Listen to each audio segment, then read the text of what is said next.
Hey guys, tonight we journey into a world where every whisper carries the weight of poetry. Every scent is a coded message. And your job is to choreograph pleasure like it's a sacred performance.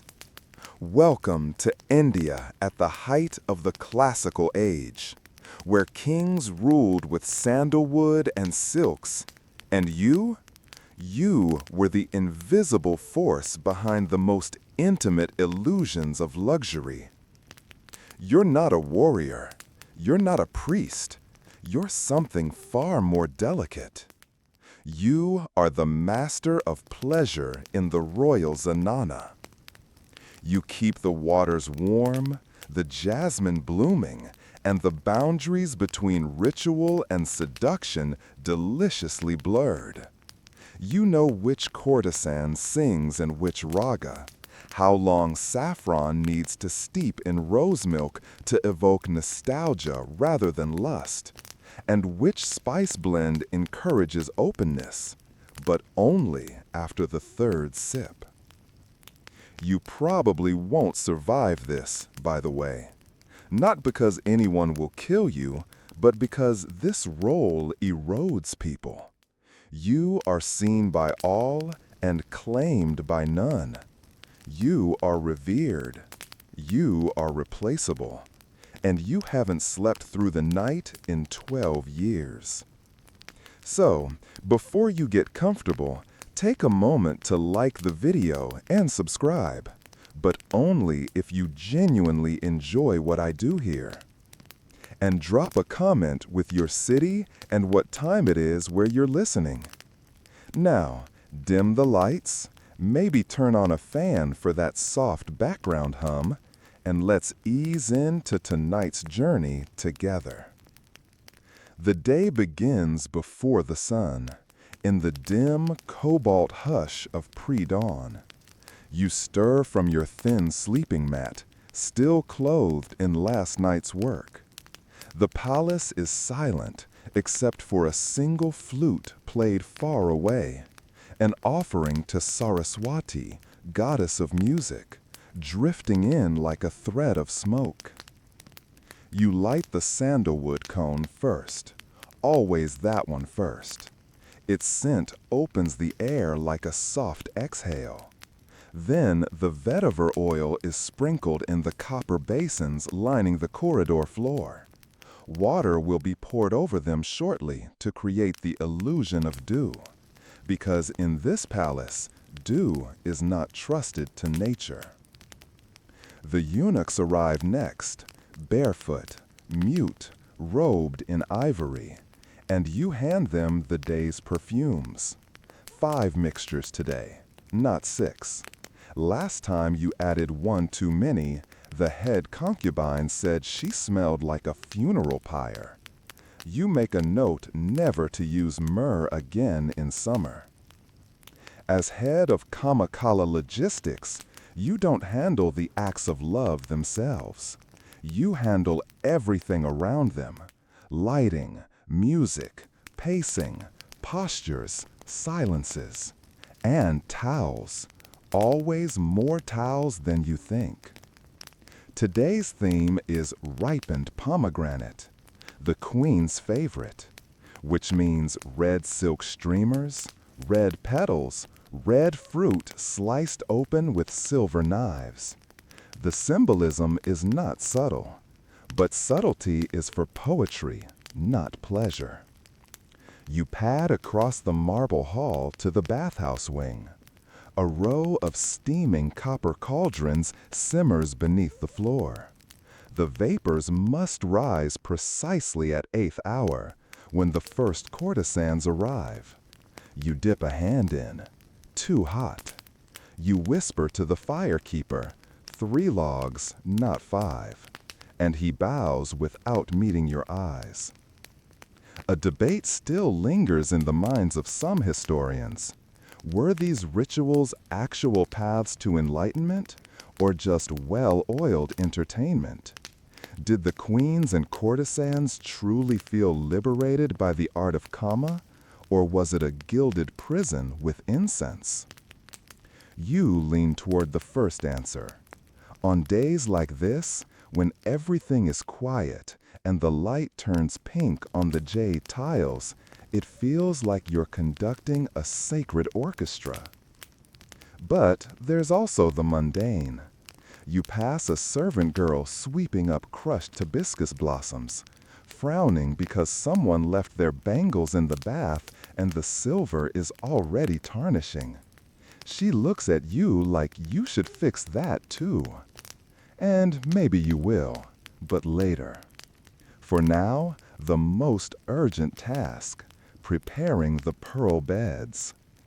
These are not actual beds, but elevated platforms draped with moon-white cloth and stitched with tiny freshwater pearls along the edges. The purpose?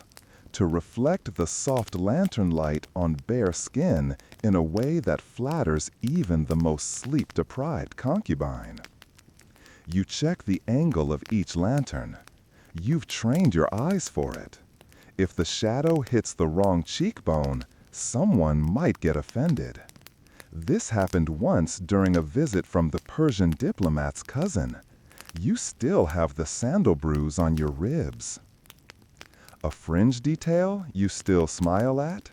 The king believes his mood is affected by the direction of smoke. Not the scent, just the direction. So every incense stick in the palace is arranged based on a daily wind chart drawn by an astrologer with a stammer. You have to adjust it if he sneezes mid-reading. Outside, peacocks begin to scream, high-pitched and eerie. A reminder that beauty is often loud and irrational. You smile. Another day has begun. Behind the curtain of roses, a universe awaits your touch. You hear them before you see them. Bare feet padding on marble, bangles brushing against silk, whispered laughter. Someone clicks their tongue in disapproval. It's too early for that. But here, disapproval often precedes the actual offense. You turn to face the incoming tide. Dancers, musicians, and courtesans filtering into the whisper network of silk. They're not guests, they're performers. Employees, technically, but none of them would admit it.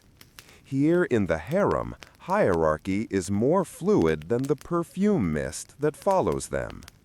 You perform a slow bow, not deep, but respectful. You're the master of pleasure, yes, but pleasure is delicate. It shatters under arrogance. The first to greet you is Priyamvada, the singer with a voice like honey and a memory like arsenic. She nods once, dramatically, her golden scarf slipping deliberately down one shoulder. She's been here the longest. She trained under your predecessor. She also got your predecessor removed. You keep her close. Behind her trails Jaya, a newer dancer, all limbs and nerves, clutching her ankle bells like prayer beads. You'll need to remind her, no bells until the 9th hour. That's when the prince walks the garden. He likes rhythm with his papaya. Who gets the first hour today? Priyamvada asks, not even pretending it's small talk. You pause. She knows you already know. They always test you like this, as if you'd forget. As if you could. Ragini, you answer smoothly. The queen requested her. Something about her laugh sounding like a conch shell. There's a flicker of resentment. Priyamvada's laugh is famously conch-like, at least in her own reviews. But she smiles. Of course, the queen always has impeccable taste. She walks off, hips rehearsing something you'll have to pretend not to notice. You breathe. 1 interaction down, 12 more to go. The musicians are easier. Mostly boys with sitars and flutes, and one man with a sorrowful drum face who seems perpetually surprised to still be employed. You assign them placements: Alcove 3, East Balcony, Lotus Pond Walkway. Everyone complains, quietly. The Lotus Pond smells too much like frogs. The balcony is too close to the hawks. You nod, make mental notes, ignore 70% of the commentary. A mainstream fact, though rarely discussed: many royal harem entertainers were not what we'd consider professional. Some were royal nieces. Some were favored slaves. Some were simply beautiful and born at the right moment. Their only shared qualification: they weren't allowed to say no. You balance this truth with the illusion of choice. Next, you consult the assignment scroll stored in a carved sandalwood box you wear strapped to your waist. The scroll is written in mirrored ink, only readable by candlelight, and color-coded by mood. Red for desire, blue for reflection, green for nostalgia, gold for divine. Today's dominant palette is red. You note that Tara, a perfumer turned poet turned performer, is marked gold. She'll appear in the evening with her peacock feather fan and her monologue about rain touching marble. It always makes someone cry. Behind you, two dancers begin arguing over anklet placement. You've told them before: both ankles symmetrical, 3 bells each. But one claims asymmetry reflects the moon's wisdom. The other says that's nonsense and possibly treason. You settle it by citing chapter 4, verse 8 of the Kamashastra. What is balanced to the eye seduces the mind. What is imbalanced to the mind seduces the body. They both pretend to understand. You move on. You pass Nandi, one of your logistical assistants whose job it is to track the oil supplies and prevent people from using the monsoon candles indoors. He informs you someone has swapped the evening oil with sesame again. Too thick, he warns, makes everything smell like breakfast. You sigh and instruct him to replace it with jasmine and vetiver, but to leave one sesame lamp for the Queen's chamber. She's superstitious, says it wards off ungraceful thoughts. Historians still argue whether this inner world, this court of pleasure, was truly autonomous, or if it functioned only as a tool of royal propaganda. Was it a safe space for female expression, or a beautiful mask over a prison? You see both answers every day. A fringe detail you once discovered in an old Brahmin's notebook: in some rare harems, the master of pleasure was expected to memorize each courtesan's birth star, favorite flower, and the specific verse of poetry that made them weep. You only manage the first two. Poetry changes too often. There's tension today, not overt, but subtle. The way the dancers move with shorter steps. The way the sitar tunes too often. Someone's been promised something they didn't get. Or someone wasn't promised and received anyway. It could be as simple as a look from a prince, or a compliment that wasn't given. You make another mental note: tonight's sequence must be balanced. If one performer gets too much applause, the rest sulk for days. Applause, of course, isn't clapping. It's the tilt of a fan, the angle of a smile, the length of time someone lingers in a scented room. You check the time by the shadow dial outside. Almost 8th hour.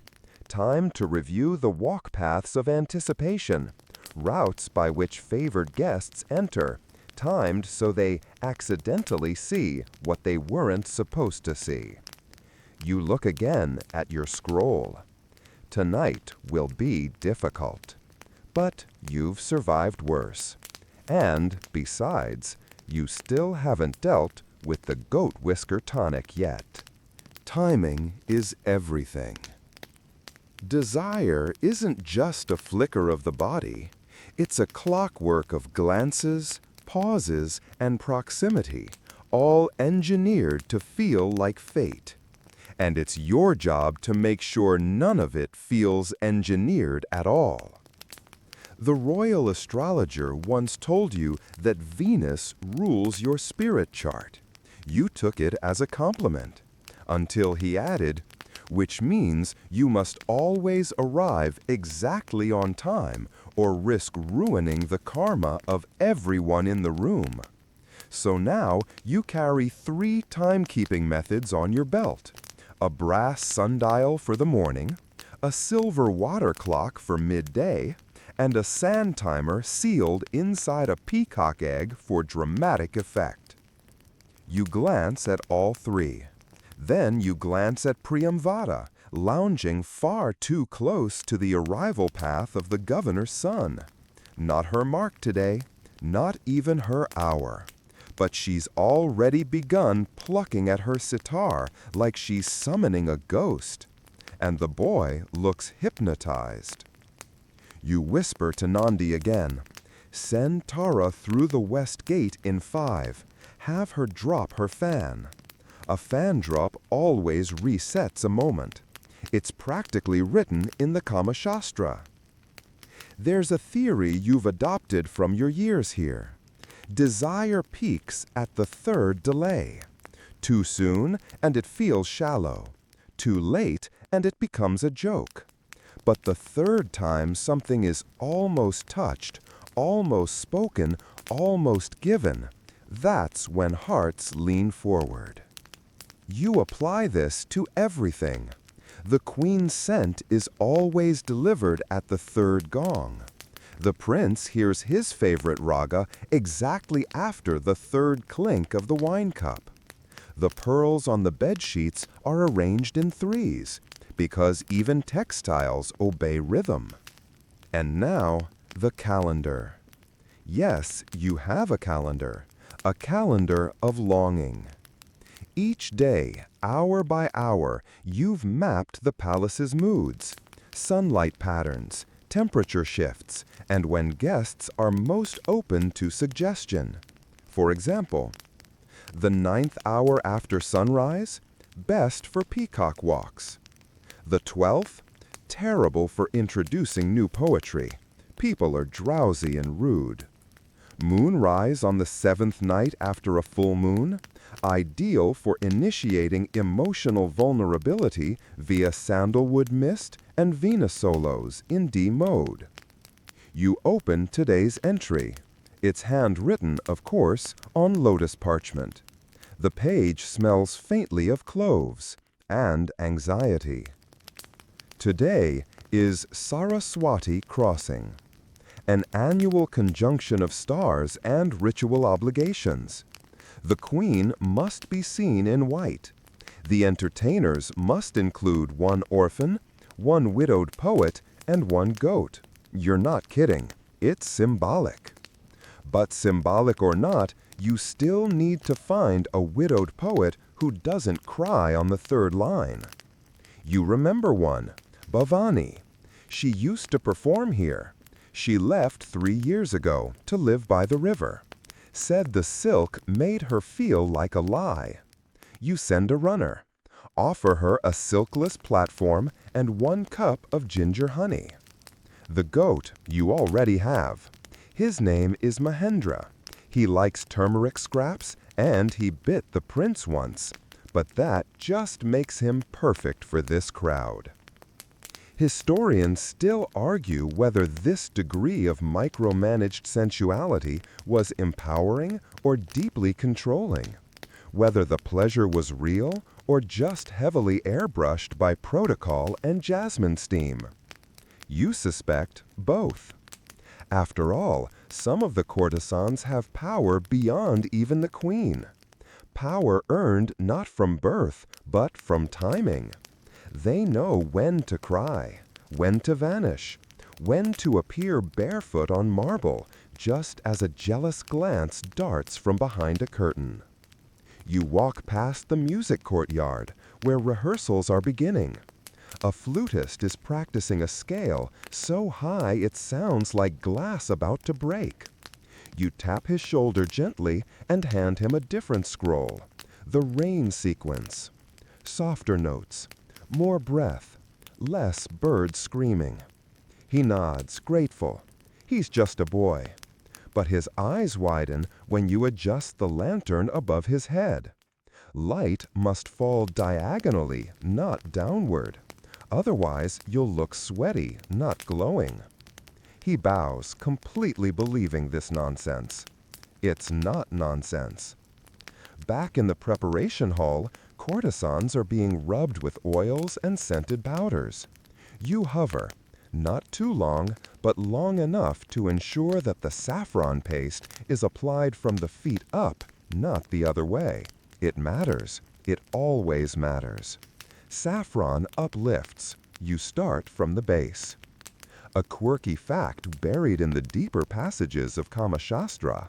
It was believed that a lover who applies perfume without understanding the direction of longing causes illness in the beloved. So everything here, even scent, follows invisible maps. Which is why you have a map. Yes, a literal one. Drawn across 4 silk panels in your private chamber.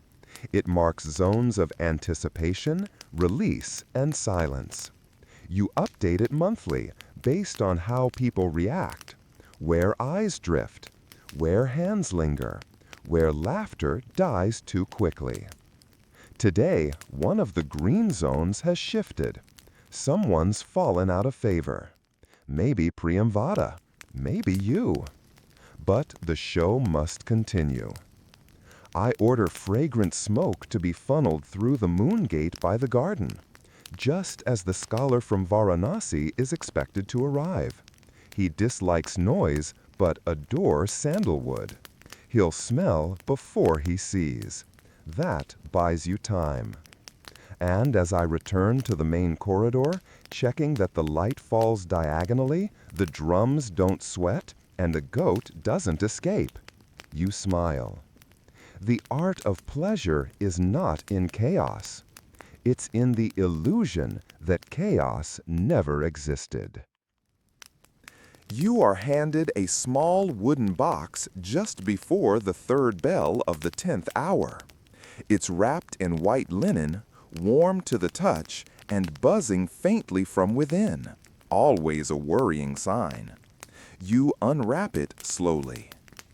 Inside is a series of tiny ceramic bottles, stoppered with beeswax and labeled in looping Sanskrit. You recognize the script immediately. It's from the royal herbalist, which means the contents are either transcendent or deeply illegal. You sniff one, pungent, spicy, sharp enough to snap the spine of a fainting courtesan. Another smells like melted butter and regret. The third? Well, let's just say if turmeric and goat had a child, it would live in this bottle. You sigh. It's aphrodisiac testing day. Each month, as part of your duties, you must review and approve any new tonics, oils, vapors, or pastes before they're introduced into the royal intimacy arsenal. This is not for safety. This is for mood control. One misfired blend, and the queen's mood can spiral into poetry about betrayal, and nobody wants that. You take the box to the pleasure lab. No, that's not what it's officially called. But everyone knows the small sunlit room behind the basil courtyard with its marble counters and bowls of dried roots as your testing chamber. There's a small charcoal burner, an old dog-eared copy of the Bhojanakatuhala, the ancient cookbook of desires, and a list of prior disasters written in red ink and pinned to the wall. The top entry? Do not mix saffron with fenugreek when the moon is in Rohini. Causes hallucinations of ancestral judgment. You arrange the bottles. Call for Surya, the assistant with the least offended nose. You explain the process. 3 drops of each on a silver spoon. 1 inhalation. Wait for warmth in the spine, softening of the breath, or involuntary humming. If hives appear, discard. Today's theme: peacocks, pomegranates, and potions.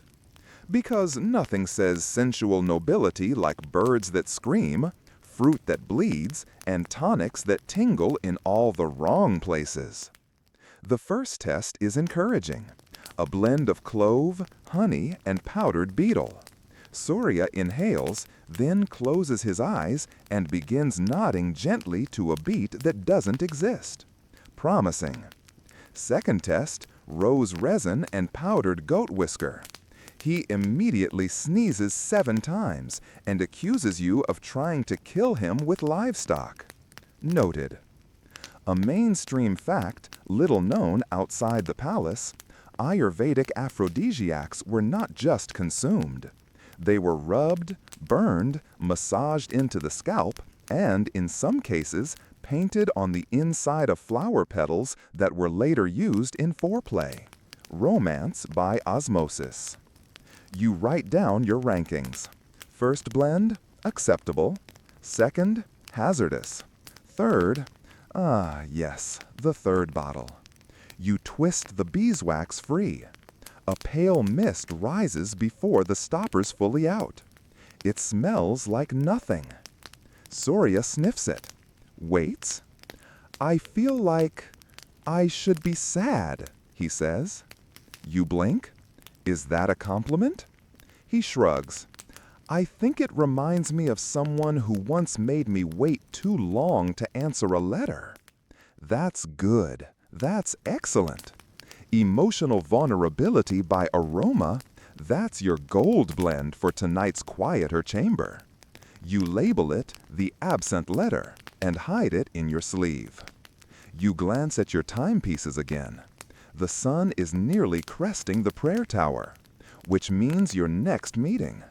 The king's falconer is requesting an update on visual seduction cues.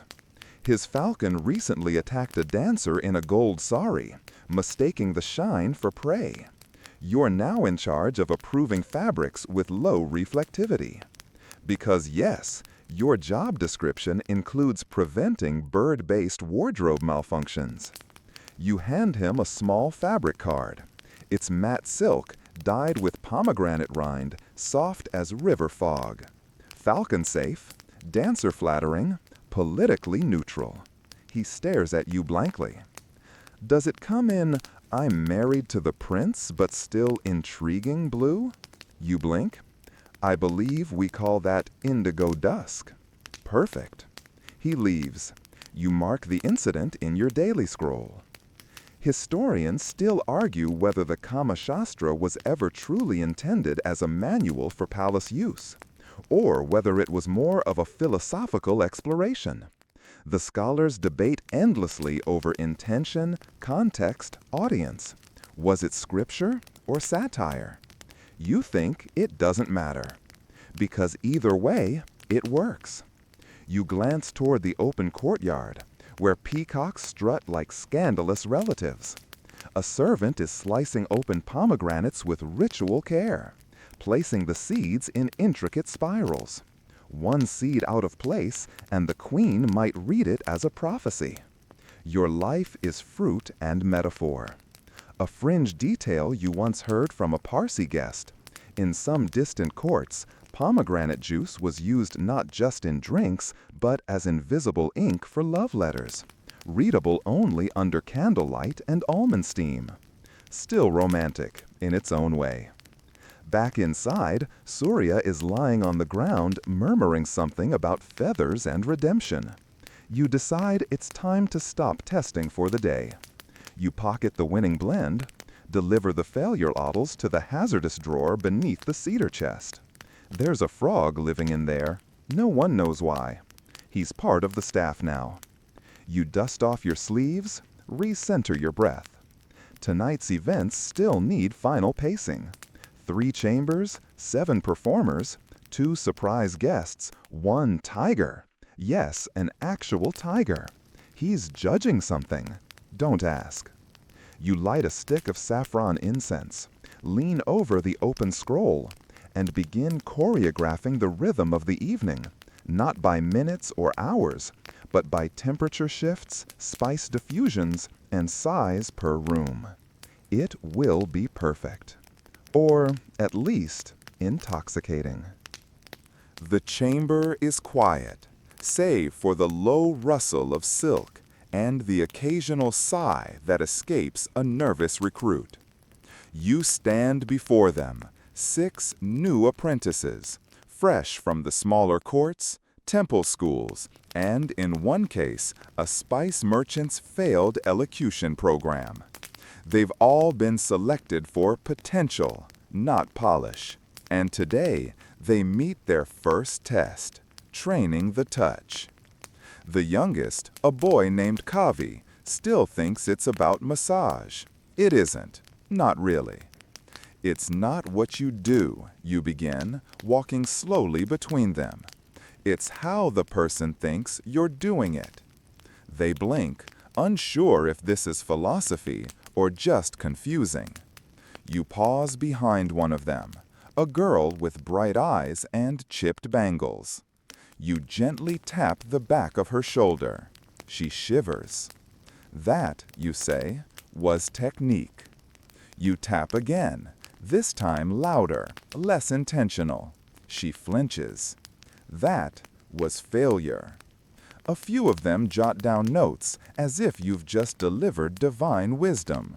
Others look pale. You smile inwardly. The room is doing its work. Tension breeds attention. They must learn that touch is not about pressure. It's about presence. The guest must believe they are the only living soul in the room, the only breathing thing within the garden of sensation. One student, Arya, raises a hand. What about laughter? You stop. A good question. Yes, you say softly, that too is a kind of touch. You walk to the front of the room. Behind you, hanging on the wall, is a scroll with 3 words written in gold ink. Breath, pause, echo. This is the triad of your teaching. Breath determines tempo. Pause determines depth. Echo determines memory.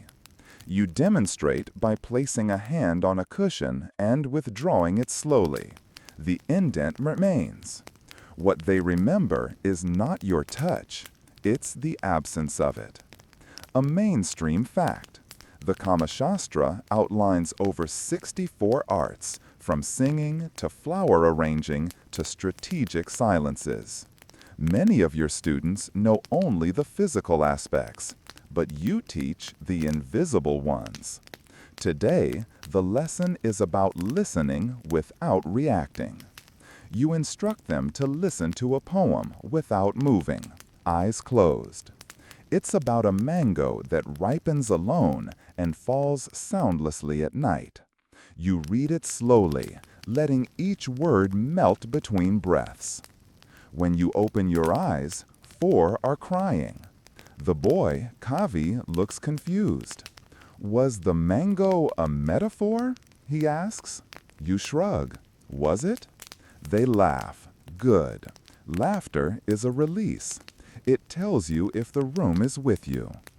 A fringe historical tidbit found in the margins of a Jain monk's diary mentions that some palace trainers used live animals to teach grace and control. Dancers would rehearse beside cats or cranes. If the animal stirred, their motion was too abrupt. You've considered it, but tigers are already involved in tonight's program, and you try to limit your feline exposure per moon cycle. The next part of training is placement. You bring out a tray of lotus petals. Each petal is a different temperature, Some warmed, some cooled, some misted with vetiver. The task is simple. Place each petal on the arm of a blindfolded student. They must describe the emotion it evokes, not the temperature. You watch. Shyness, one says. Memory, says another. Jealousy. Kavi whispers, breakfast. Everyone laughs again, even you. Historians still debate whether this training was real or ceremonial. Some claim it was theater, training to be seen as trained, not truly shaped. But you know better. You've watched someone learn how to pause before offering water, and that pause alone made a prince fall in love. After the petals, you demonstrate the path of 5 hands.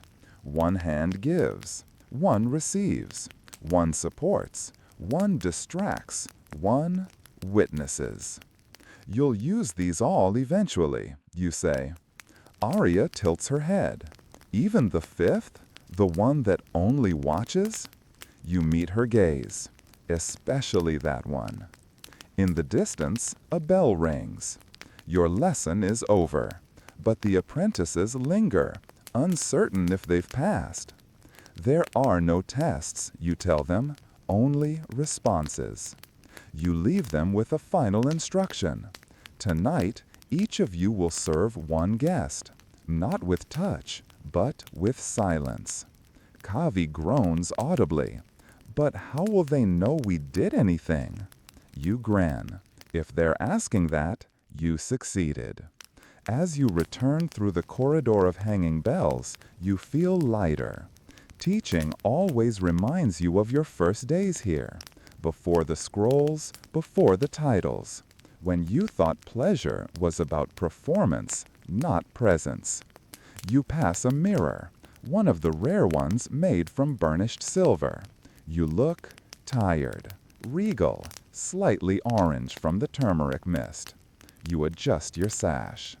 Tonight will be difficult, but your students, they'll be beautiful in their silence. You return to the planning chamber, a narrow room tucked behind the Queen's music hall where nobody but you ever lingers too long. There are no pillows, no perfume, just scrolls, diagrams, incense ash, and the faint smell of dried limes. This is where you do your best work, alone, unperfumed, unseen. And tonight's program is chaos. The king wants spontaneity, which, of course, means you must plan every glance, every laugh, every awkward accidental brush of a silk sleeve, and make it look like the cosmos itself sneezed beauty into the room. You spread out the evening's master scroll. The surface ripples gently. The air is humid today. You mark that down. Humidity changes how perfume clings. It deepens rose. It ruins cinnamon. You pull out 3 smaller scrolls.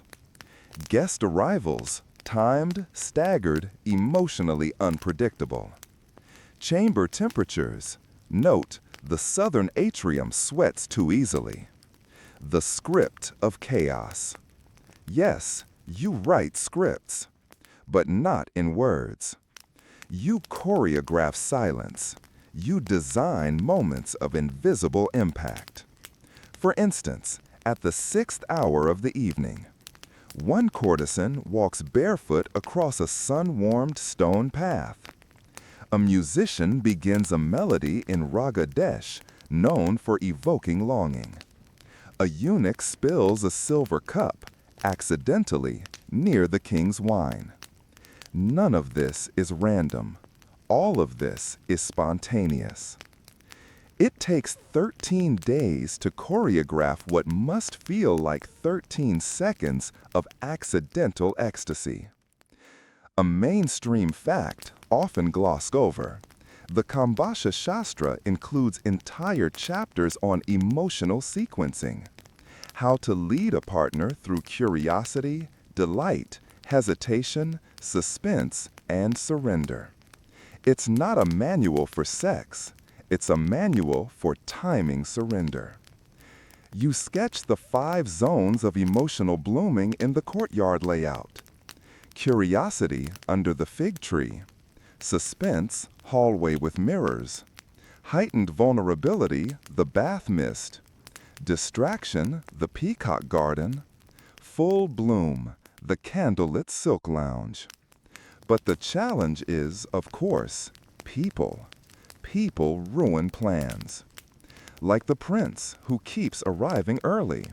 Or the queen's sister who hates Ragadesh because it reminds her of a failed affair with a flute player. Or the tiger. Yes, the tiger. You look again at the note from the animal handler. He will judge the mimicry contest again.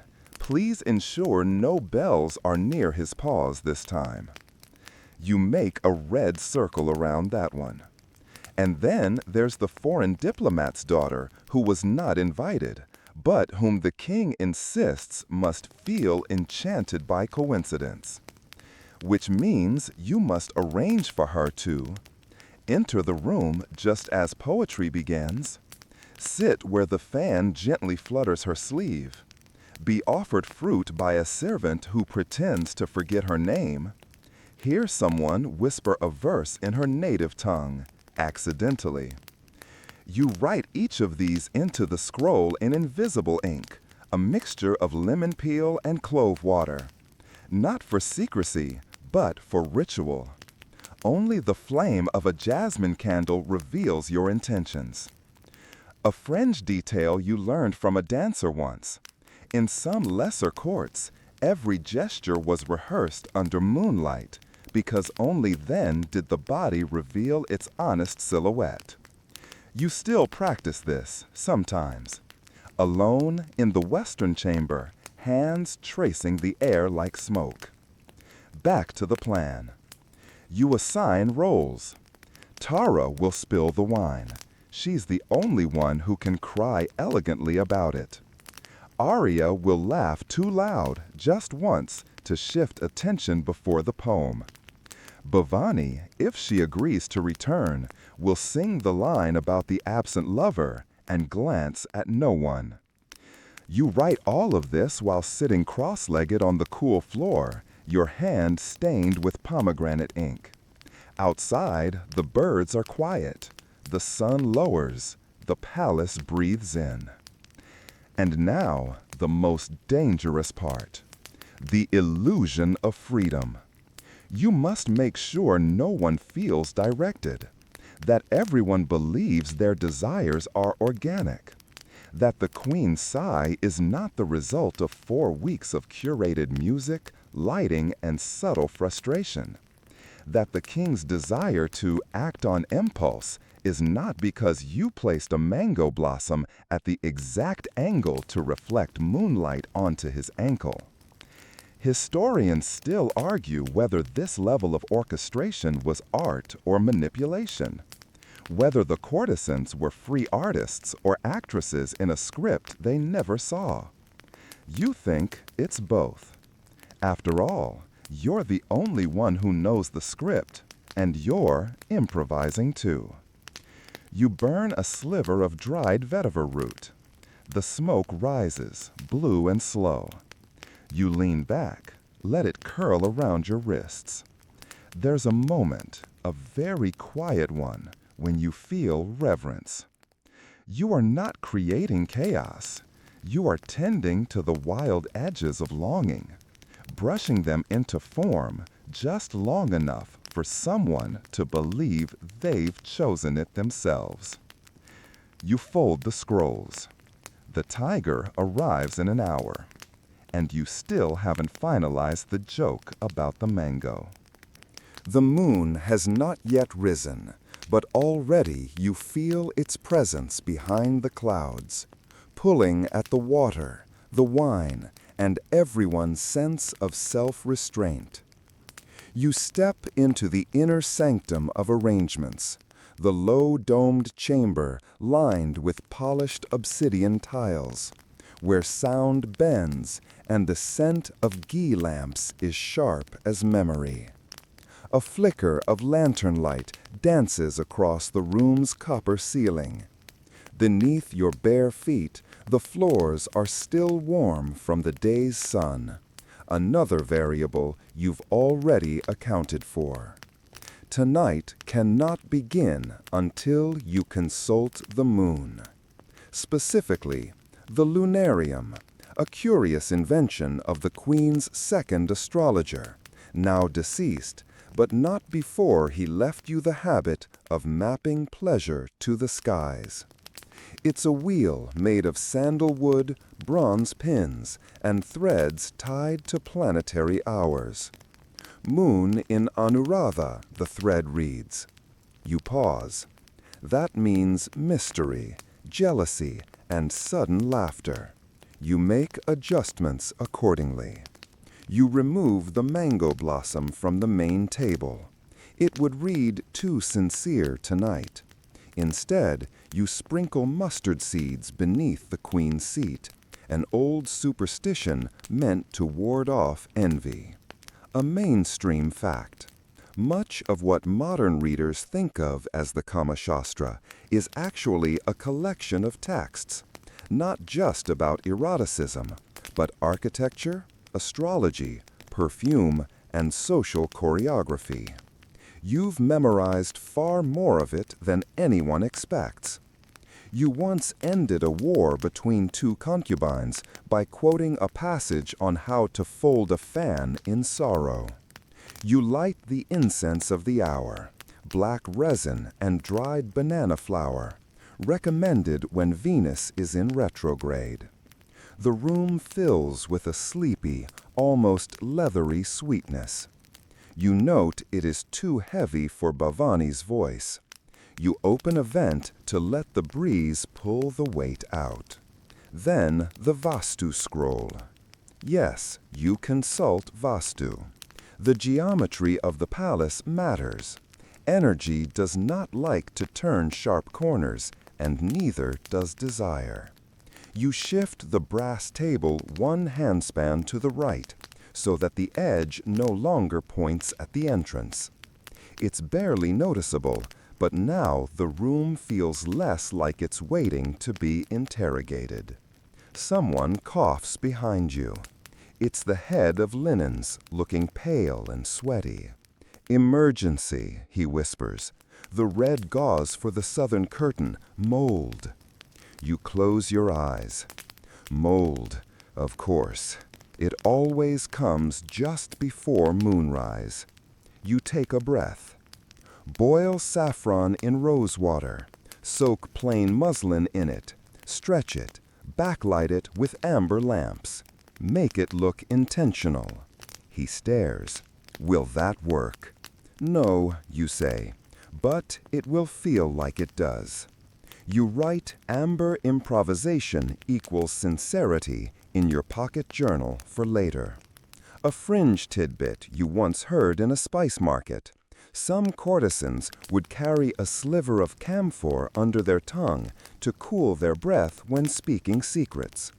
You tried it once. It made your tongue go numb for an hour. You still think about that sensation. Now you move to the Hall of Echoes, an arched stone corridor designed for one thing, to carry sound to specific locations. You have assigned 3 musicians to walk through it in slow intervals, playing the same haunting pentatonic melody. The result? Guests feel like they're haunted by a memory they don't remember having. And at the center of that memory will be Bhavani, if she arrives. She is late. You step outside, onto the terrace. The stars are scattered in a strange way tonight, like teeth after a drunken fight, as your old teacher used to say. You close one eye and trace the constellation path. You count 7 visible stars in the lover's arc. That's just enough for subtle tension. Historians still argue whether lunar rituals were real or metaphorical in the Indian courts. Some claim they were genuine acts of cosmic alignment.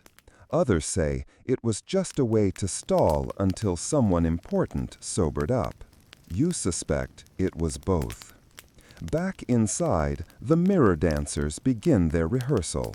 They are trained to enter a room, move in tandem, and mimic whatever emotion they sense. Tonight's theme is emergent vulnerability. You remind them, start confident, decay slowly. One must trip but recover beautifully. You even choreograph where the mistake lands, just before the queen looks up from her mango lassi. Details like this are why you haven't slept in 3 days. You notice Arya, one of your new trainees, standing behind a pillar. She's watching the older dancers with a face full of longing. You approach quietly. "Do you know why mirrors are dangerous?" I ask her. She blinks. "Because they show the truth?" "No," you say gently. "Because they pretend to." You assign her to the curtain sequence instead. A softer entrance, less light, less expectation. The priestess of the queen's inner circle enters just then, her hair in a cloud of white threads. She nods to you once. She's holding the offering bowl, and you catch a glimpse of its contents. Grapes, a broken betel nut, and a whisper of saffron. She's ready. The timing is almost perfect. One last check. You move through the palace like a shadow in linen, passing between performers, servants, dancers, and musicians like a stitch in silk. You don't speak much anymore. You point. You breathe. You nod. Everything is set. All that's left is for no one to notice. The moon rises, and you are ready for it to ruin everything in the most beautiful possible way. The moment the tiger roars, the silence tastes different.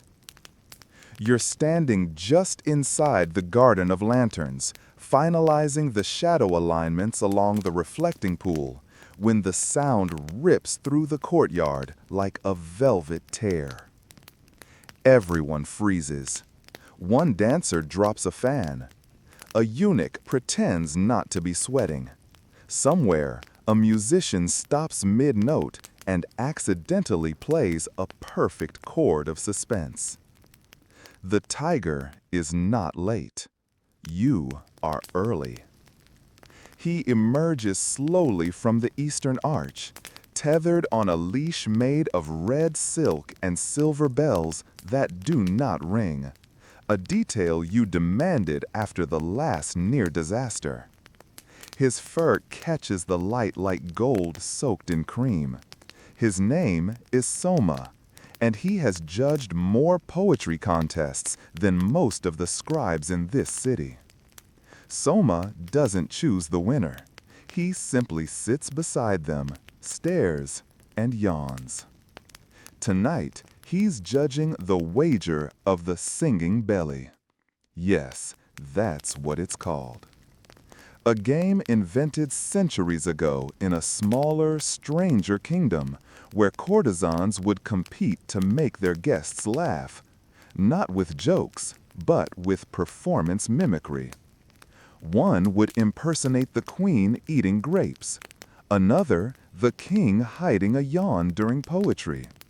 The boldest would imitate a rival's jealous glances during dinner. The one who wins is not the funniest, but the most dangerous. Because in laughter lives the edge of offense, and in offense, power. And tonight, the king has requested the return of this ancient rite, which means you, of course, must host it. You've chosen 5 performers. Tara, the poet who makes her eyes well up on command. Kavi, your chaotic apprentice. Priyamvada, who believes every game is a battle. An older eunuch named Beam, known for silent impersonations of musical instruments. And finally, a wild card, Aria. Yes, the new girl. Because tonight, you need a surprise. You signal the beginning with a subtle gesture, 2 fingers raised beside your cheek. A flute trembles into life. Guests begin to gather. Pillows are adjusted. Fans waved. The queen takes her seat, expression unreadable. Soma the tiger sprawls in the center, licking one paw with extreme disinterest. First up is Tara. She performs a sequence of sighs and murmurs meant to mimic the queen reading a scandalous letter and pretending it doesn't matter. It's subtle, restrained, and the queen herself nearly chokes on her wine. A success. Then Kavi, predictably chaotic. He enters riding a ceramic elephant, no one knows where he got it, and proceeds to impersonate the chief minister trying to flirt with a priestess. It's juvenile, absurd, and utterly charming. Even Soma twitches his tail in vague approval. Then Priyamvada. She doesn't perform, she becomes. For 2 minutes, she embodies the king himself, mumbling about scrolls, forgetting names, scratching his royal knee with one toe. The queen does not laugh. The king? He turns pink. No one can tell if it's from offense or pride. Beam follows, silent, eerie. He mimes a vina tuning itself, then a court dancer aging in real time. The effect is haunting, not funny, but unforgettable. And then Aria. She steps forward in simple linen, no jewelry, no paint. She says nothing. She kneels before Soma the tiger, places a single rose petal in front of him, and begins to breathe. Deep, rhythmic, rising and falling in her chest. It is not speech, it is imitation by breath. And then, with perfect timing, she mimics the sound the queen makes when she tries not to laugh. It is so precise, so vulnerable, that the queen herself laughs out loud. For a moment, everything in the garden stops. Soma lifts his head and walks slowly, deliberately to Aria's side. He lies down beside her and yawns. A fringe historical detail. In certain Rajput courts, tigers were believed to be able to see the soul of a performer. Their reactions, especially yawns, were interpreted as divine adjudication. Whether true or not, no one questions Soma's decision tonight. You exhale. You didn't realize you'd been holding your breath. But the night isn't over. Far from it. Now comes the hardest part. The queen's private ritual. A servant touches your sleeve. No words, just a nod. You turn, already composing the shift in tone, from mirth to mystery. Historians still argue whether these rituals were romantic, religious, or political. Some say they were designed to bind loyalty, others to cleanse regret, others still to reclaim lost fragments of youth. You know only this: if you misstep, it will not be forgiven. You whisper to your assistant, clear the courtyard, keep the music playing, dim the inner lamps. You walk ahead of the queen's procession, leading her into a sealed chamber scented with cardamom and sandal ash. No one else may enter, no one else may listen. What happens next is not scripted, but it has been waiting for you all evening.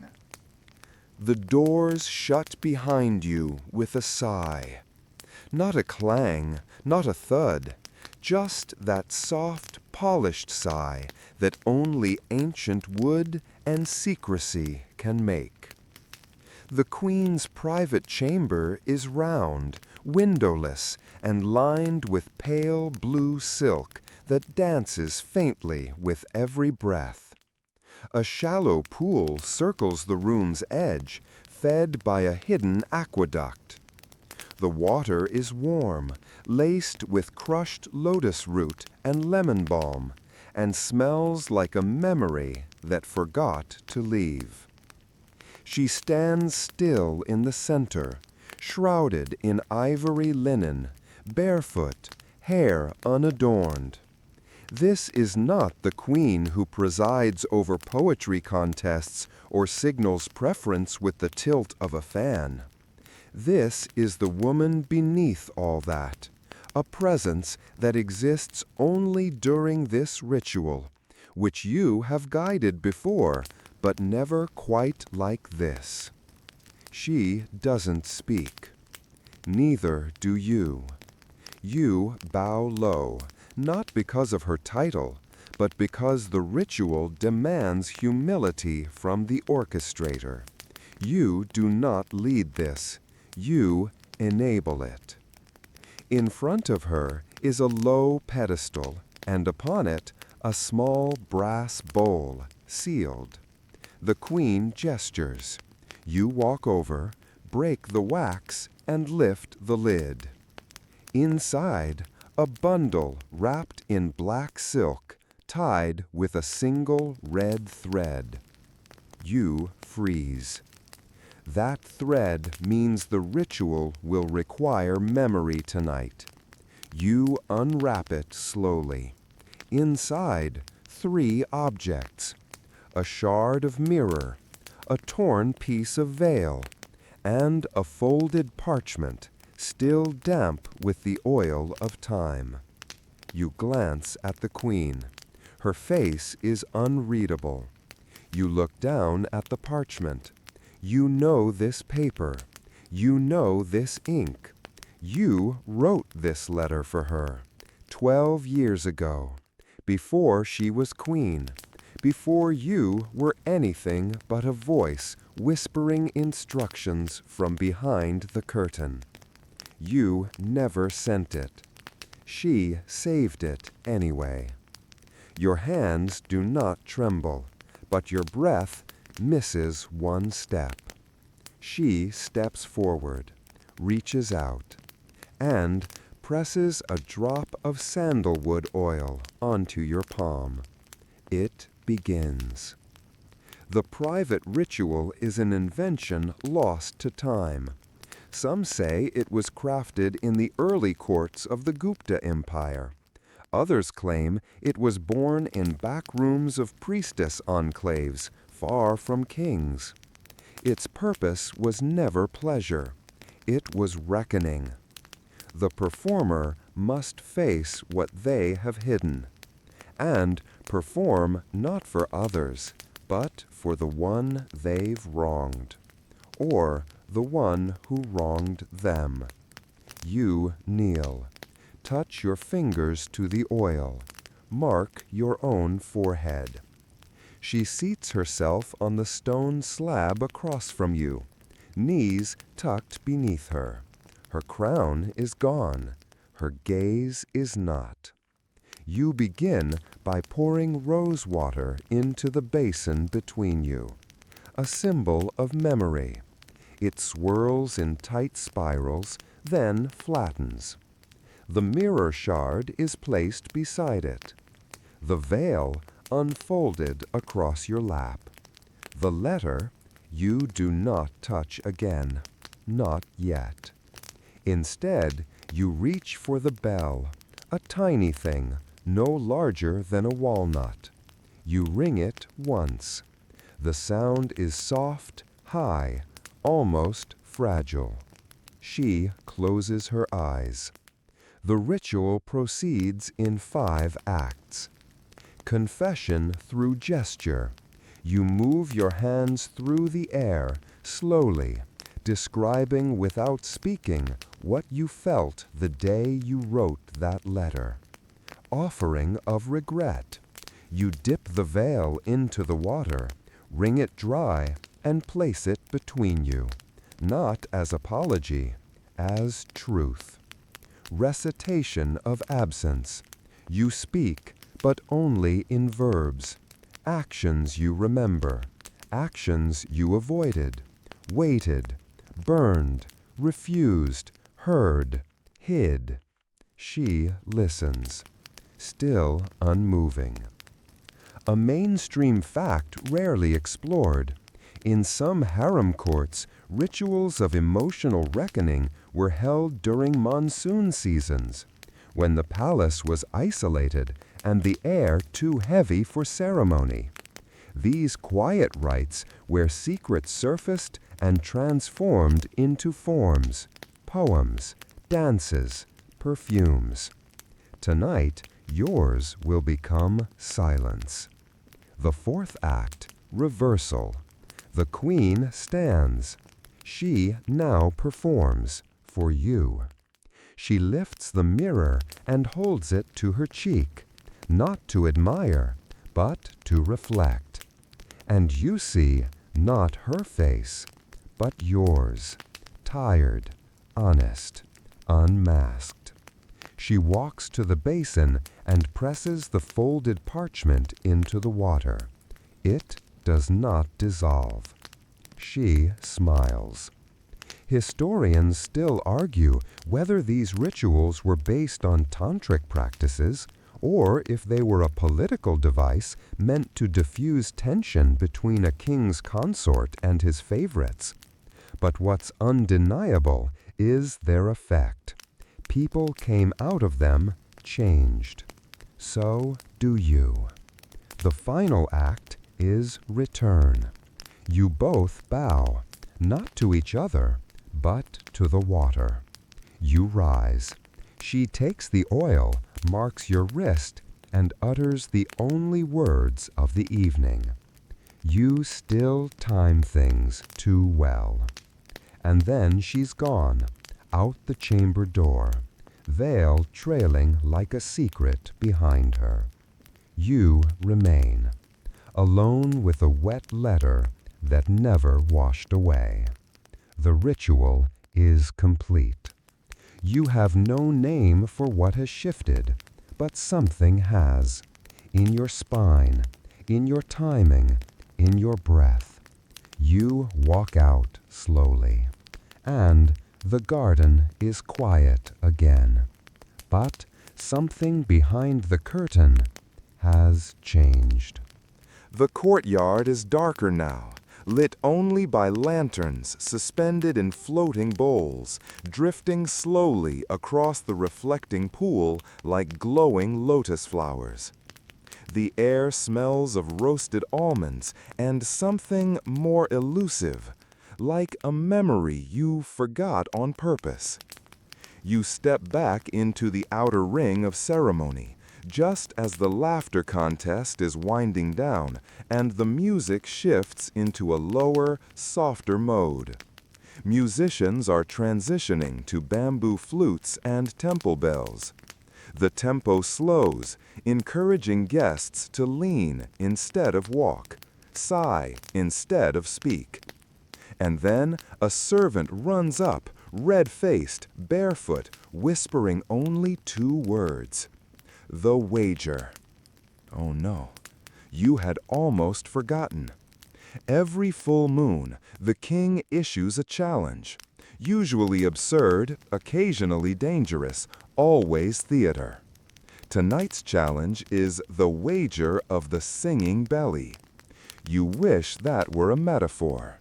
It is not. Guests are expected to select a representative, usually a performer, to stand before the king's dais and perform an imitation not with words, but with the movements of the stomach. The idea, supposedly ancient, is that the navel is the seat of truth, and no one can lie with their middle. You suspect this entire myth began with a drunk philosopher and a bored queen. Nevertheless, The wager is now tradition. You sigh. You've prepared for this. You even coached 3 performers earlier in the week. But after tonight's ritual, your sense of timing feels off, or maybe more awake than usual. You scan the crowd. Tara is massaging her temples. Priyamvada is pretending not to exist. Kavi waves too eagerly. Beam is stretching for reasons unclear. But your eyes land on Arya again. She sits quietly near the garden steps, sipping warm rose milk, unaware of the chaos about to unfold. You approach. Arya, you say gently, do you remember the breath lesson? She nods slowly, her eyes cautious. Good. You're about to breathe for the king. Arya almost chokes on her drink, but she stands. The king takes his seat atop the marble dais, flanked by jeweled parasols and boredom. His fingers drum against a golden cup. The queen sits to the side, her eyes unreadable again.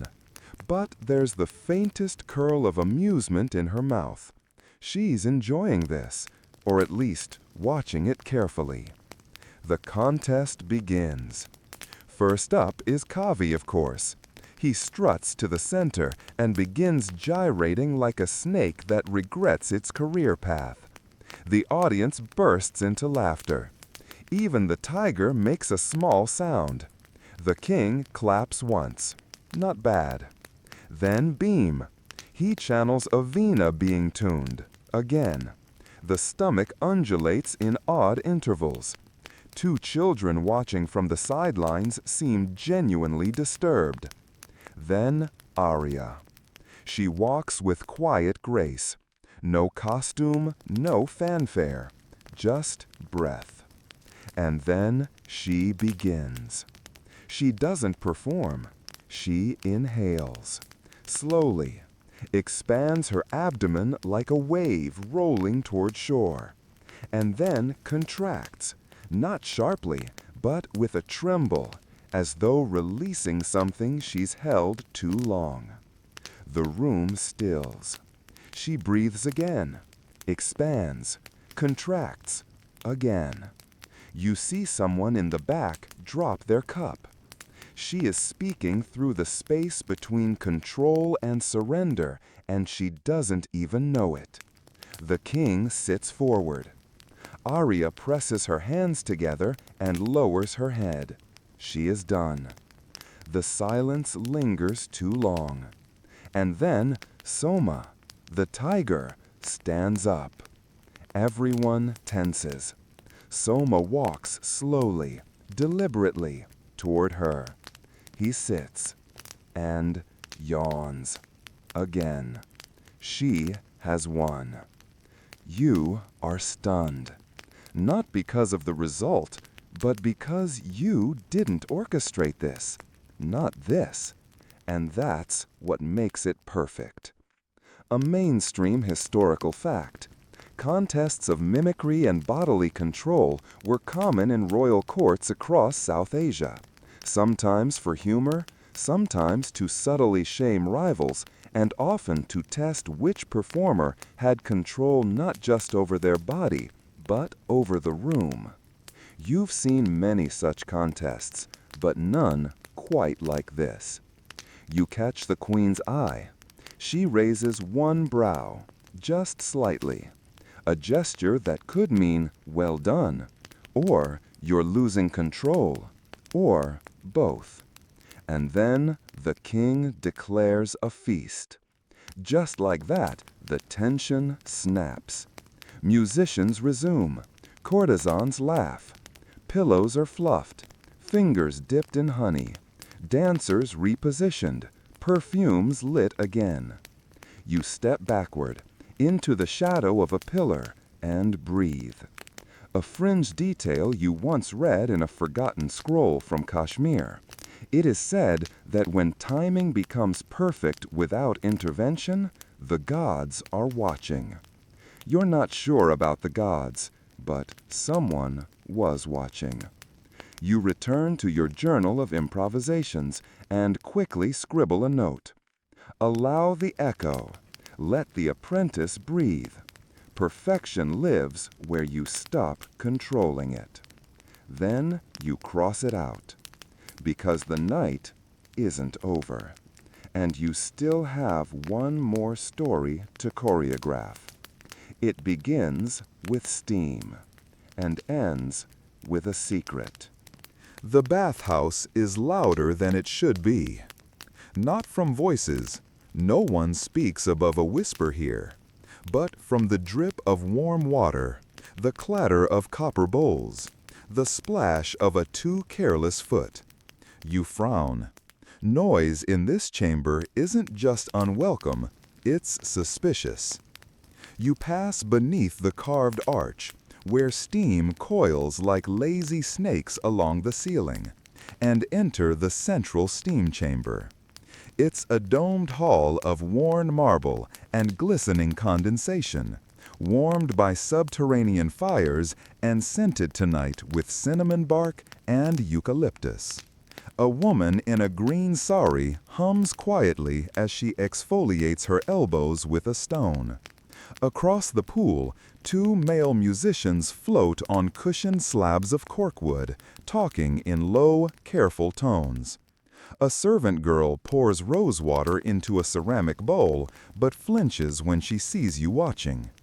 You've spent hundreds of nights here. This space is designed to soften the body and loosen the tongue. It's where people murmur truths they'd never say beneath lantern light, where jealousy, affection, and small treasons bubble to the surface with the steam. You take a slow walk along the outer ring, listening. Not for words, for tone. Tone never lies. Tonight, something is wrong.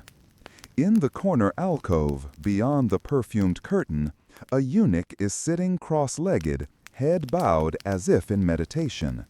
You know him, Nilo, an older attendant with an encyclopedic memory and a talent for gossip disguised as riddles. You kneel beside him. "You're early," you say gently. "I'm always early," he replies, not opening his eyes. "That way I get to hear the lies before they become polite."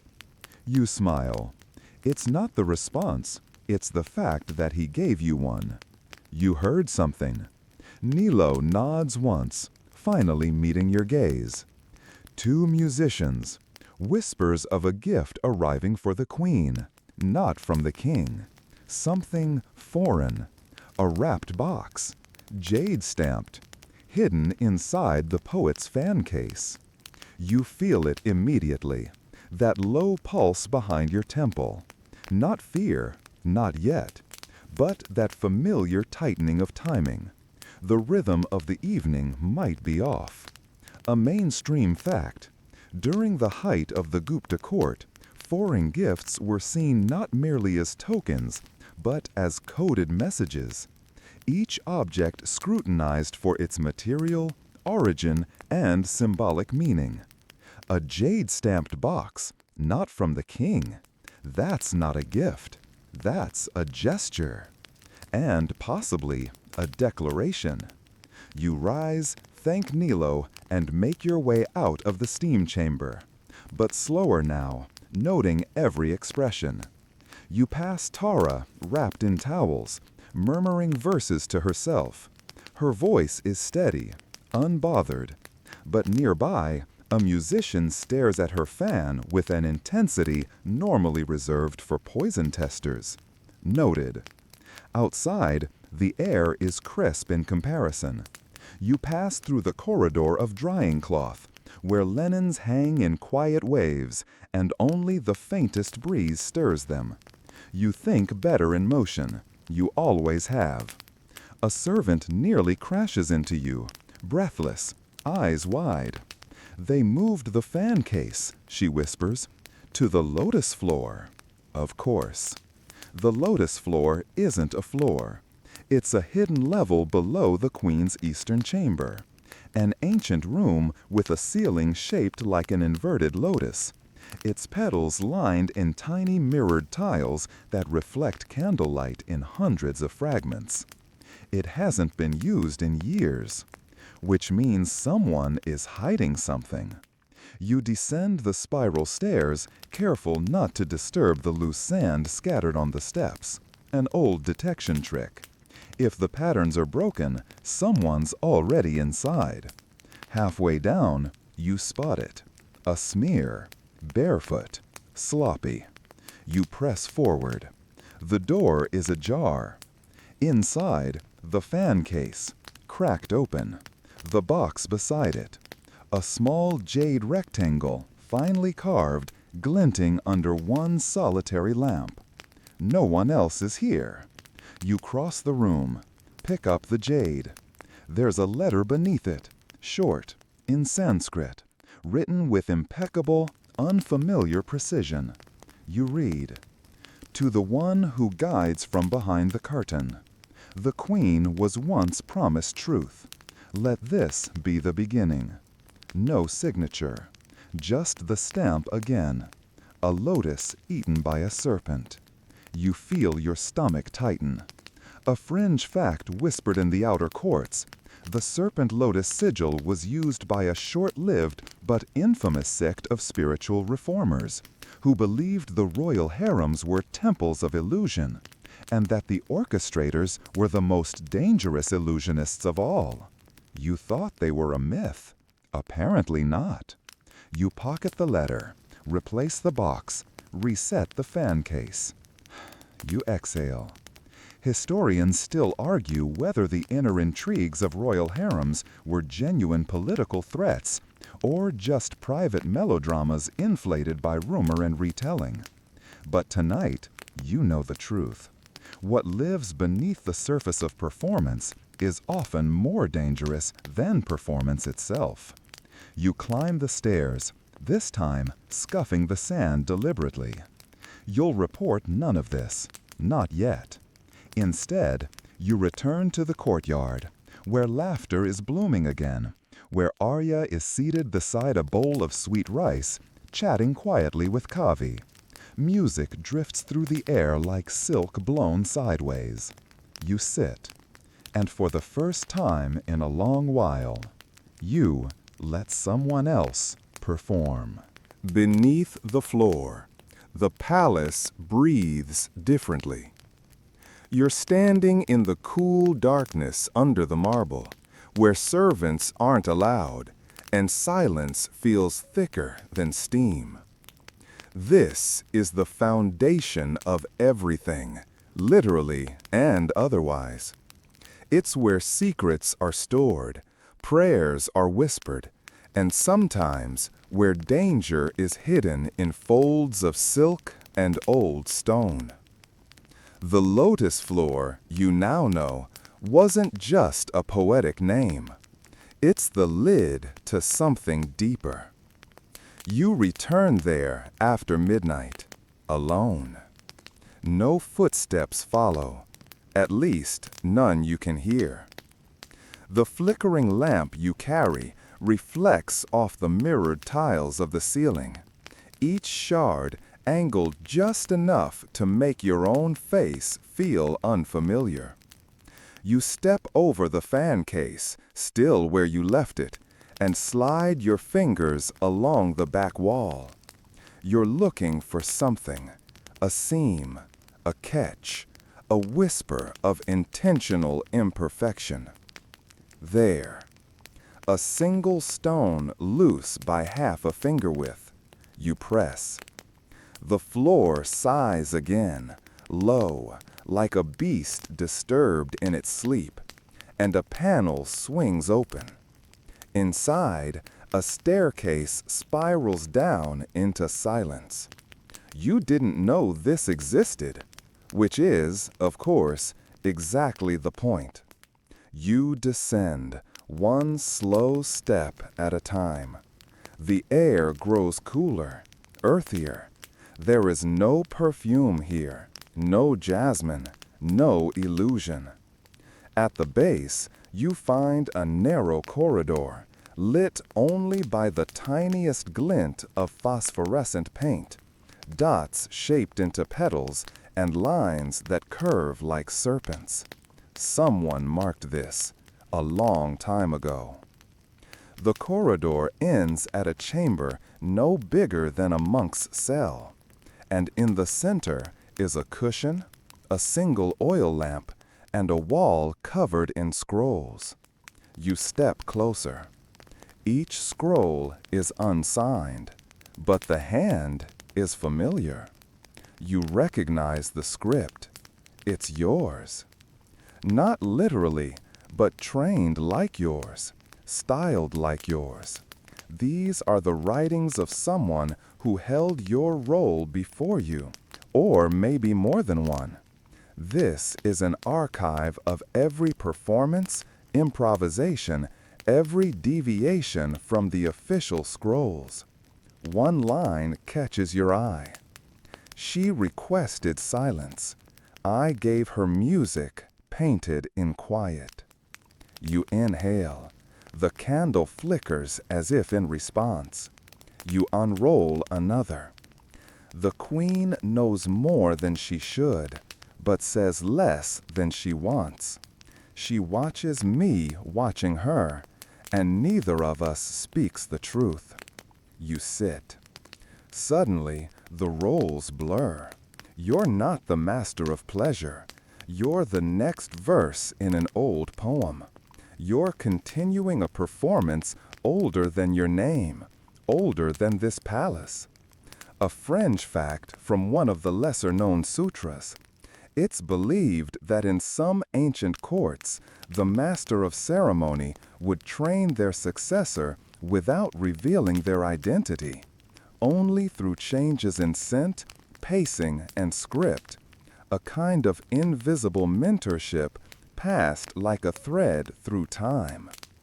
You wonder if you've already begun doing the same without knowing it. Maybe Arya isn't just a performer. Maybe she's a mirror.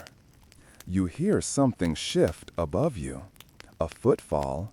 No, just a soft flutter. A petal. From where? You look up. The mirrored ceiling isn't mirrored anymore. It's opaque. The candle is out. You didn't notice it flicker. Someone's closed the passage. You don't panic. You rise. Press your palm to the wall. There's always a second exit. Always. And yes, there it is. A vent behind a lattice of dried bamboo. You push, crawl. You emerge behind the garden's east gate, where moonlight touches the grass like spilled milk. You are changed. Historians would never know about this. They'd write about silk, spice, seduction, not crawl spaces, not scrolls no one admits to. And yet, it's down here, in the dark, in the dust, beneath the jasmine-sprinkled choreography, where the real architecture of pleasure lives, not in performance, in intention. You dust yourself off, re-enter the main courtyard, just in time to see the queen rising from her seat. Arya follows 2 paces behind. The queen looks directly at you. She touches her forehead with one finger, then disappears behind a curtain of silver bells. It's not a gesture from the scrolls.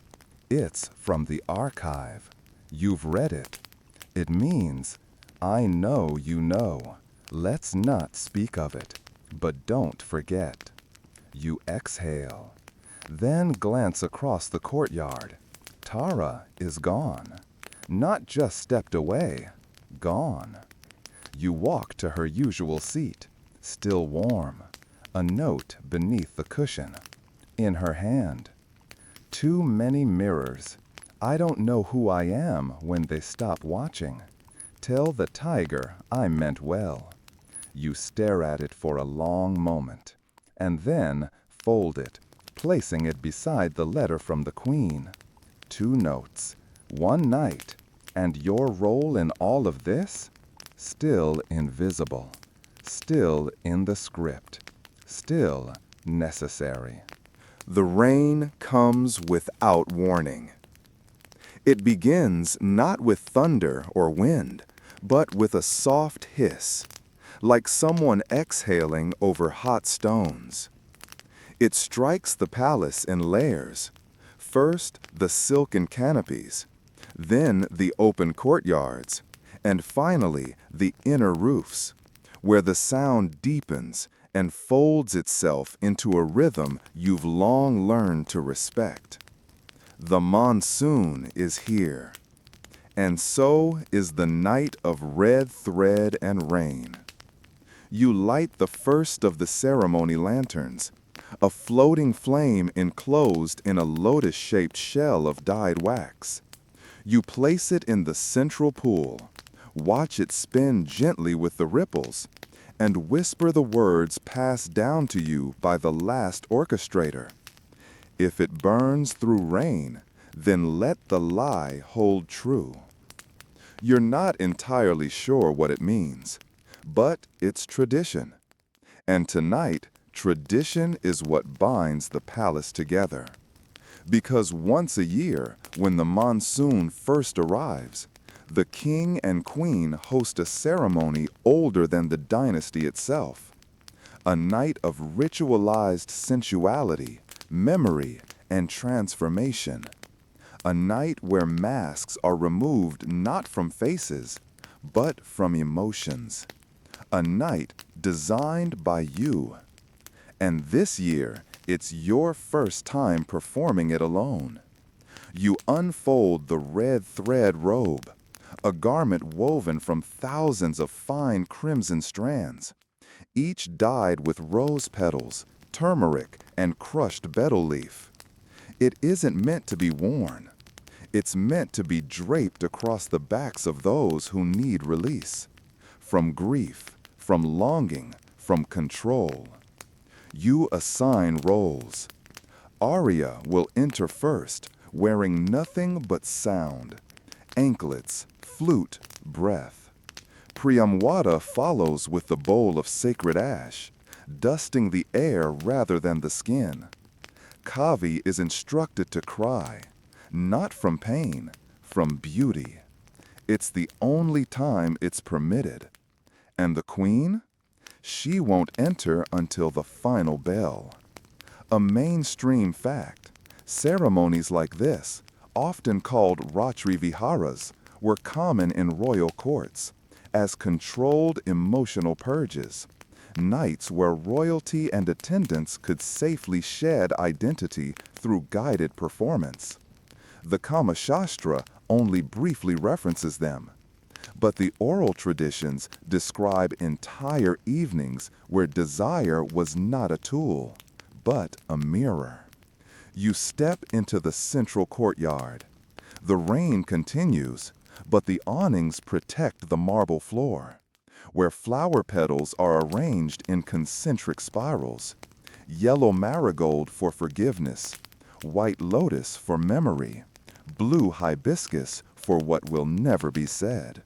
The guests begin to arrive, but no one speaks. Tonight is a vow of silence, broken only by the tiger. Yes, he's here too. Soma is curled at the edge of the platform, one eye open, watching everything. His fur is slick with rain, and he doesn't seem to mind. He's already judged once tonight. Now he observes. The first performance begins. Arya steps into the light. She doesn't dance. She just breathes. You've taught her well. Her movements are soft, irregular, like a storm remembering how to be a drizzle. She walks the spiral path of petals, her anklets ringing in patterns that match the rainfall. She stops at the center, keels, places her palm against the marble, waits. Then Priyamwada circles her, releasing ash into the air. Each dancer who follows represents a past moment of desire, a letter never sent, a glance misunderstood, a night that didn't become morning. You've curated them carefully, building the emotional temperature with deliberate restraint. By the time Kavi enters, he's already crying. And it's not fake. He carries nothing but a strip of the red thread, which he ties around a stone in the center of the floor. Then he walks away. That's it. But somehow it feels like the entire evening tilts. The queen appears. She's wearing deep blue, the color of riverbeds and bruises, her hair unbound for the first time in years.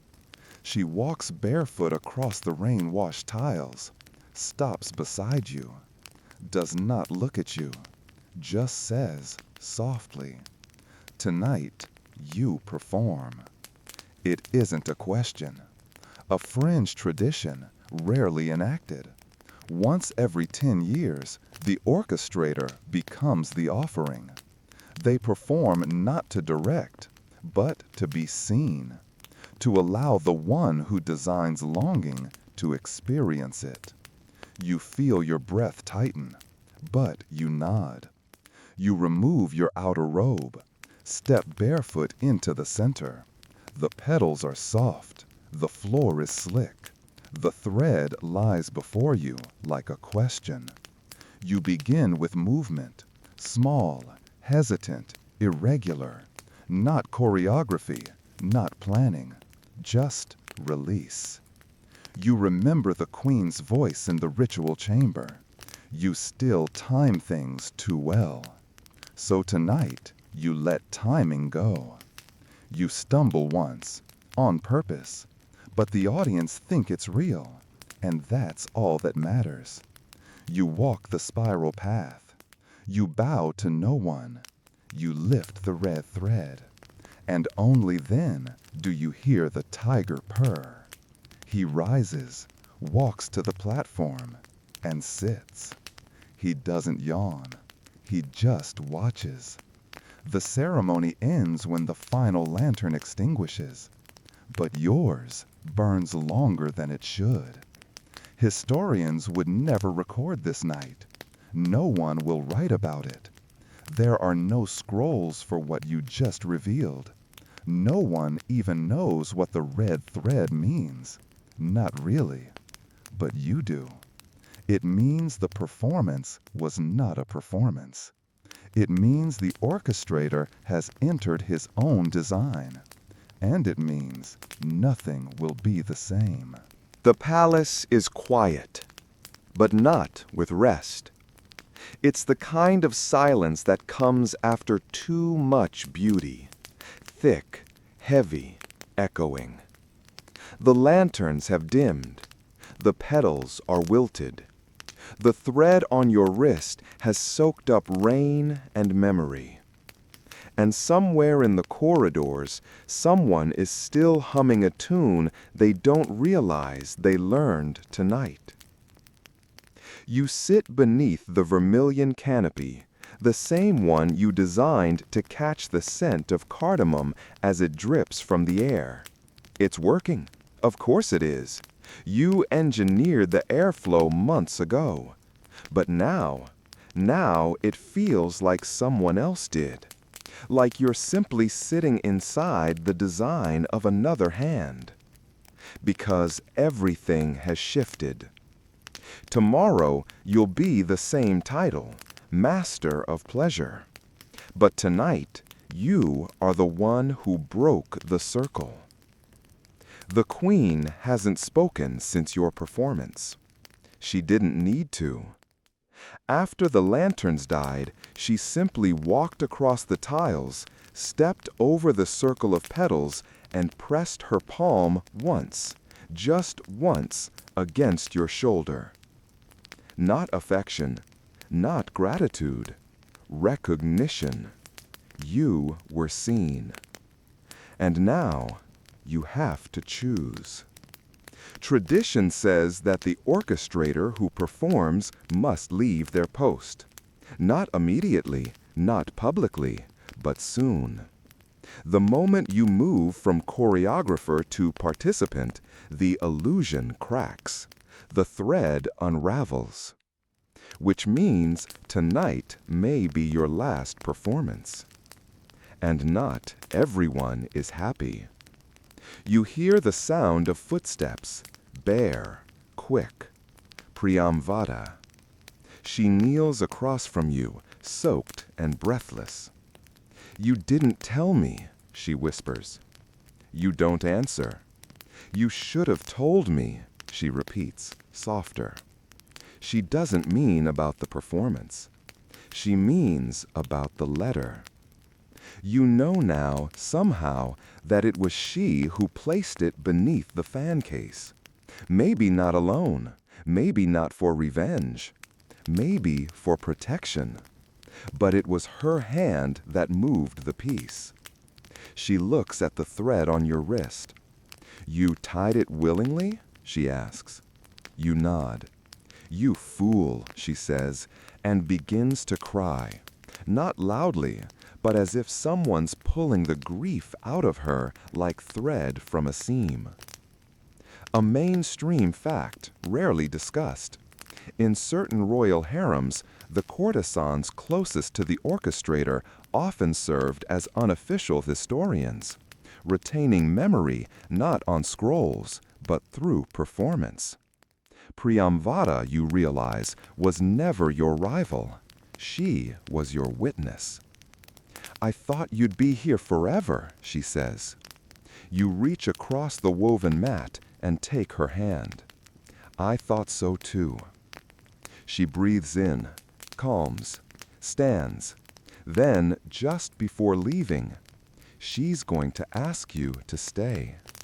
You look up. Will you? You don't answer.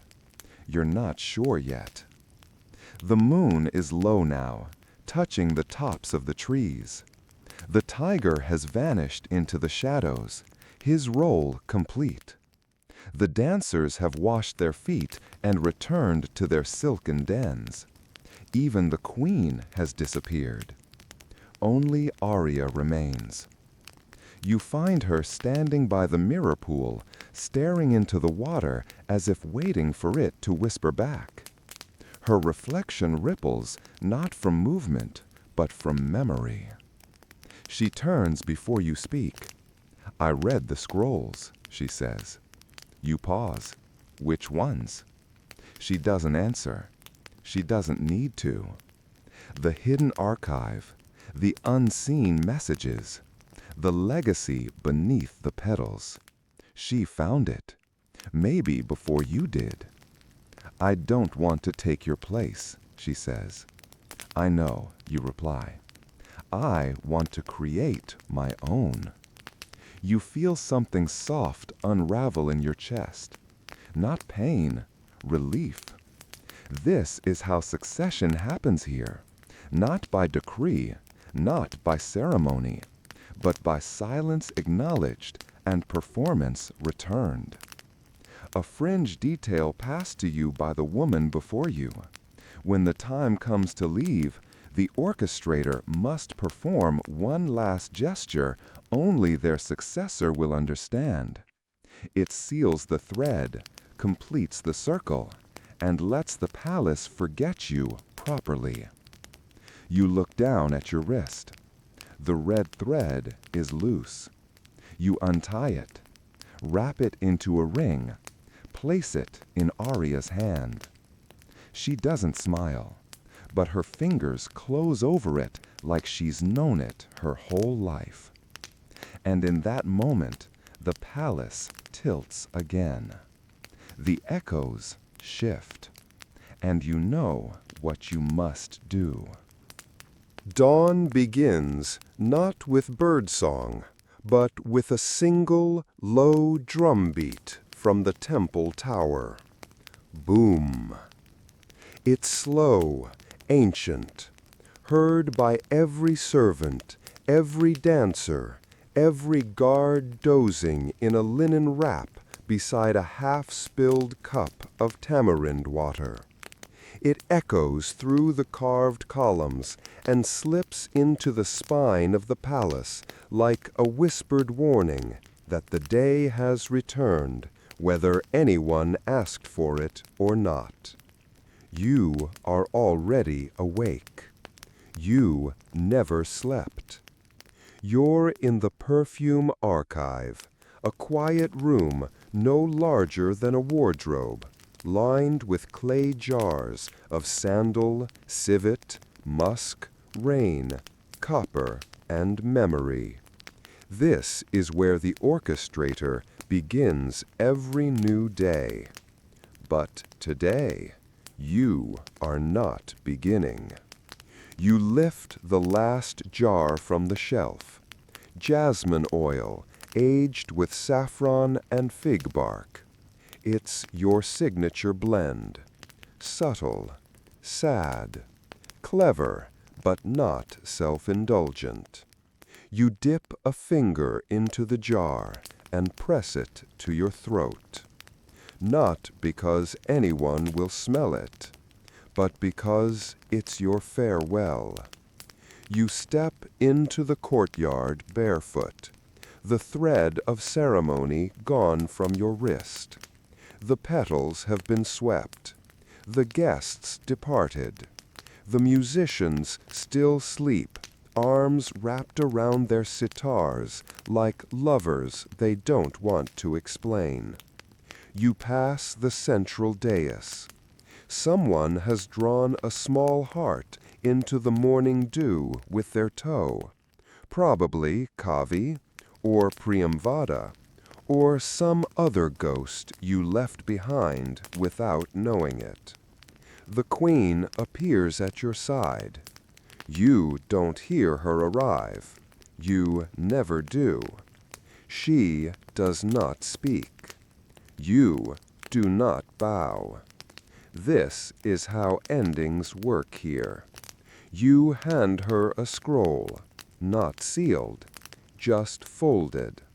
It contains the full record of last night's sequence, written in your hand, annotated with mistakes and surprises.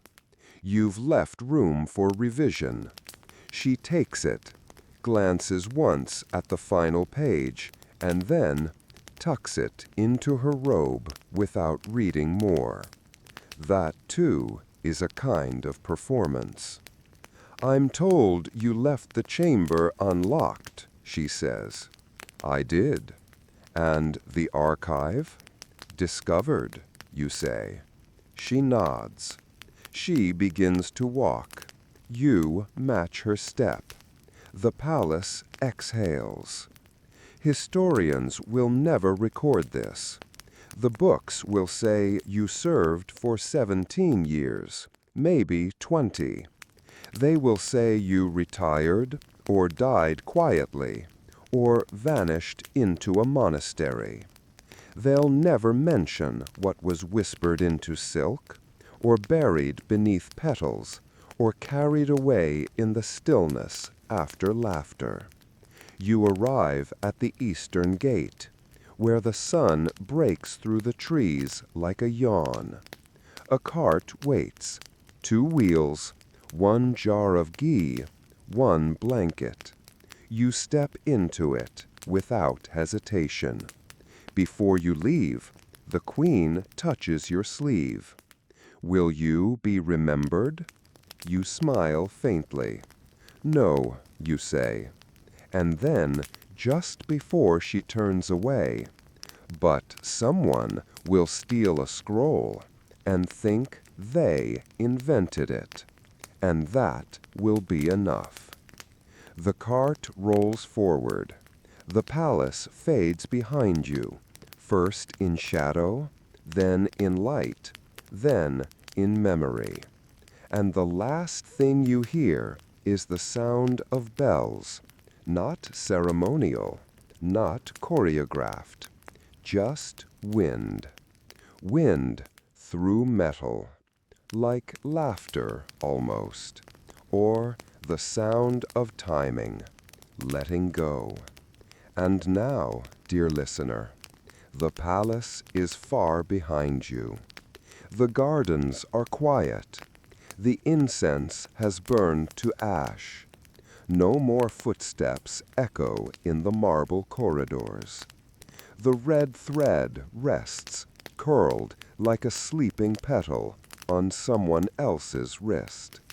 You sit alone in a courtyard of your own making now. The wind is soft. The sky glows with early light. There are no scrolls to hold, no fans to direct, just your breath. Slow, gentle, present. Maybe in some other world you will choreograph another night. But for now, this one has ended, and it was beautiful. Let your mind drift across the marble tiles. Let it wander past the scent of jasmine. Let it melt into the stillness where even the tiger sleeps. You did well. You timed it all, and now you don't have to. The echoes will carry on without you. The petals will fall whether you plan them or not. Let them. Let yourself fall too. Into sleep, into peace, into the part of the story where nothing needs your touch, but everything still remembers your shape. Sweet dreams.